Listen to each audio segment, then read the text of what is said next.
Hi, Bashar. And to you, good day. I have a question when you talked about that we can access memories from past lives, although Yes, because it's all going on right now. Right. So all you're doing is cross-connecting to a simultaneously coexistent vibration.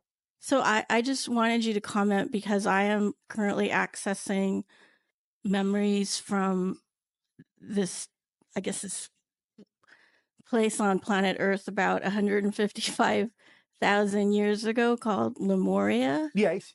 And that is a more recent name for it in your society. What was the old name? Mu. Oh, Mu. Okay. And in this reality, there were not only humans living on Earth, but there were also elves, pixies, dwarves. Well, in a sense. Now, they still exist, but you must understand that these are different dimensional beings. It's simply that as you have changed yourself, your vibration, you have taken yourself to a parallel reality Earth. Speaking of you all as a species in general, you have taken yourself to parallel reality Earths that don't contain the frequency necessary to perceive into other dimensions as easily as you used to. But in those ancient times, when you were more connected to nature, when you were more connected to your intuition, to your natural selves, you had the ability to perceive into multitude of dimensions simultaneously, and so the ability to interact with different kinds of consciousness as it would express itself in different forms in those different dimensions. All those beings and all those dimensions still express themselves that way, and many of you are beginning to recapture and reclaim and recreate the original vibrations that allow you to perceive into those different dimensional realms that are inhabited by forms of consciousness other than your own. Okay. Does that help? A little bit. Oh, all right. Where would you like to go with this idea? So I guess this is going to sound strange. Well, I going to sound strange to us? Maybe not. Okay, maybe not. I was told in a psychic reading, and yes. that originally I was actually an elf. All right, now we understand what is meant. Let us clarify this idea. Okay. Again, we ask you to keep the perspective that all things exist simultaneously. Right. So when you say, I was an elf, you are you. Right. You have never been anything but you. Okay. Because that's you, this particular personality. Right. All right. So, nevertheless, what is typically referred to in your language as the Oversoul.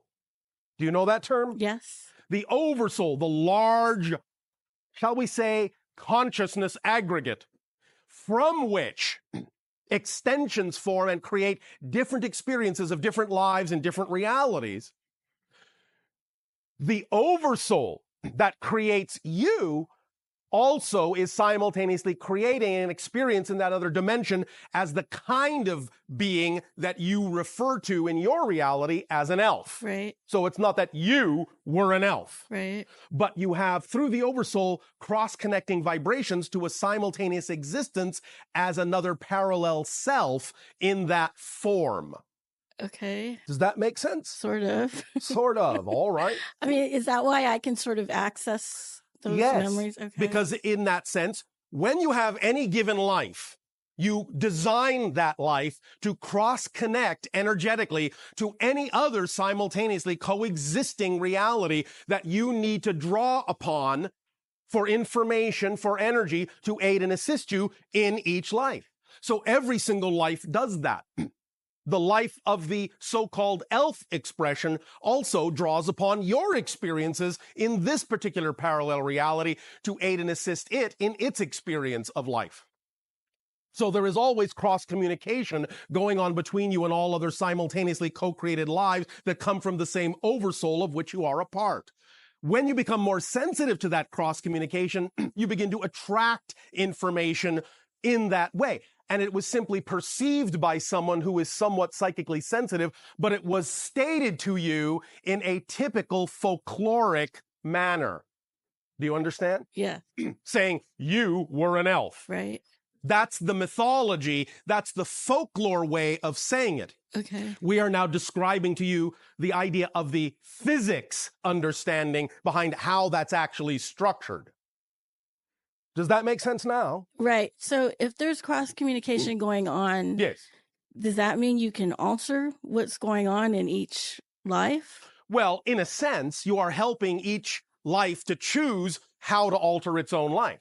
Because the idea is that as you walk through life, let's say, for example, you're walking down one of your streets Right. and you are suddenly struck with an inspiration to do something you hadn't thought of before. Right. By acting on that inspiration, does that not determine a new course for your life at that moment, shift you into a new parallel reality? Yeah. Yes, of course. The idea is that how do you know that inspiration didn't come from an experience of another parallel self in another reality? Okay. So in that way, you could say the experience of that parallel life gave you information that you turned into or experienced as or translated as an inspiration that thus then allowed you to take action in a direction you hadn't thought of before. So in that context, yes, you affect each other. Okay. And the Oversoul's perspective is that it is gathering information simultaneously from all of those versions of itself simultaneously. Okay. So it is also, in that sense, shall we say, affected by the experiences of all the extensions it has created to experience different dimensions of reality. And that alters its course by choices it makes. And on and on and on and on and on and on and on, all the way up to the one. But not quite to the one. Why not, you ask? Yes. Because the one, by definition, never changes. The one is all that is, Right. and all that is all that is, and cannot become something other than all that is. So the idea of all these changes only goes up to just under the one. Okay. Make sense? Yes. Does that help you? Yes. Does that answer your Yes. Does that answer your question? Yes, but I had another Oh, what a question surprise. related. This sort of just came on Thursday. You mean an inspiration? An idea about Lemuria. An idea, yes. That it might have also, the people from Lemuria might have also come from, it's like a planet near Sirius. You must all understand that what you are picking up on is the idea that there is extraterrestrial DNA and genetics in all of you. Okay. And the idea is that happened a long time ago, but that the civilization you call Lemuria was one of the earliest ones that expressed one of the full balances of human and alien DNA. They did interact also with extraterrestrial beings here and there, but they were the progeny of the natural development of evolution on your planet, altered by extraterrestrial DNA, and thus then also evolved to a high level of interactivity with nature. But you are Okay. picking up on all those frequencies because they all exist within you, and you're starting to recognize that. So another thought, sorry, last Yes. question. So if you have access to these memories through these parallel lives in other Yes. worlds, Yes. and there's this thing that you can create, like Yes. it's a vesicle Pisces and it's like a portal. Yes. Can you use those not past life, but memories from another dimension? Can you then not use them to travel back into those lives because you have the memories? You can gain more awareness or more focus from the perspective of that part of the Oversoul experiencing that life. But again, remember, it's not you. Right. In a sense, let's put it this way. There's already somebody there that's already a part of your Oversoul. Right. You are you, they are they. You're not going to exactly have their life. But you can gain as much information and experience and perspective, many times even very solidly, very holographically, very really, but it will only be for the purpose of allowing you to interpret that information in a way that's applicable in the life as you. Right. Because otherwise there would be no purpose in receiving that information. Does that make sense? Well, so If you fully simply took on the mantle of the full experience of that life, right.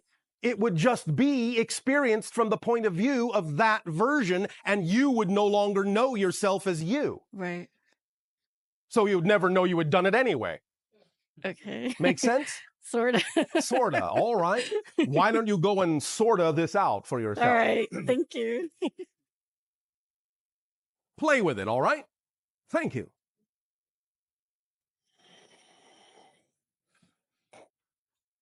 Hello, Bashar. And to you, good day. good morning, I guess I should say, because you're seeing the dawn above Cairo right now. No, I am above Sedona. Oh, I apologize.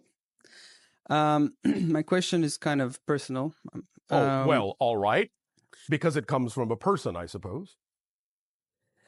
To the best of my knowledge. Oh, I understand that the channel Darryl was shown on 2 occasions the black triangle. yes. And I myself have experienced a black triangle hovering above my car and All right. flashing me with a search beam, I guess would be a good way to Yes, describe all it. right.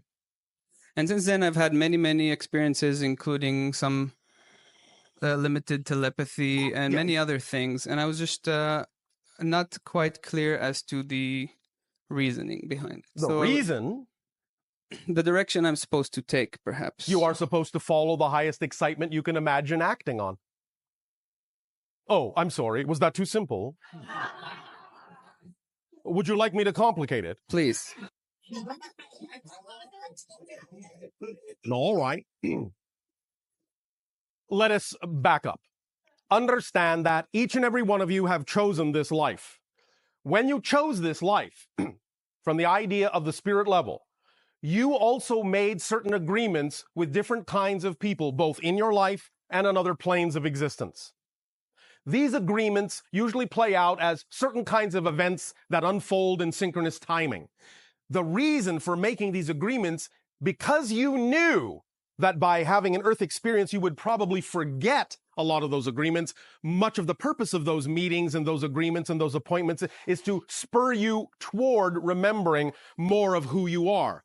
The way you easily do that, and the way you apply the effect of those experiences as you have had them, is to act every moment that you can to the best of your ability on whatever comes along as an option or an opportunity that contains the highest amount of high vibratory excitement and passion that you are capable of acting on. If you do that, you will be instilling within yourself the vibration of your true core self, and it will actually help you have more insight and more memory in the moment of why those meetings took place, what they are for, and how to use them. Your world will expand, your vision will open up, you will understand the bigger picture of all the agreements that you have made. But those are like friends that come along every now and then and give you a little nudge and say, remember, it's time to get on about doing this. So the idea is that whatever that experience has turned your mind to focus on, whatever it has inspired you to explore, was the purpose of the meeting. But the fundamental purpose is to get you to act on your highest joy and so become more and more and more of the self you agreed to become in this life experience. Does that make sense to you? It does. It does, but? Okay. Following my excitement has come into contrast with just my earthly needs and necessities, you know. Nonsense. If you are actually, truly acting on your excitement, there can be no conflict. So if you are experiencing the idea of conflict between the concept of following your excitement and your so-called earthly needs, what that means is you are still working on the process of figuring out to believe that your excitement can support you. Now, if you have a belief system still that says, my excitement cannot support me fully, then I would certainly not advise you to just jump away from your present belief systems. If you have present belief systems that say you have to do A, B, and C in order to fulfill your earthly needs, then I would advise you to hold on to those beliefs and honor them and still work with them. Nevertheless, from our perspective, I can guarantee you that if you actually at any time truly allow yourself to fully act on your highest joy with the understanding that your highest joy is the driving engine and the organizing principle of your life, and that it will automatically and synchronistically bring you everything you need in whatever form it really needs to be there, then you will allow yourself to experience the fact that it can actually do that. It's only the physical mind's ego structure that thinks certain things have to happen in a certain way, or somehow you will suffer. If you allow the higher mind to guide you in this, you will find the higher mind is capable of bringing you everything you need, even though sometimes that thing may be different than the physical mind's idea of what that should be.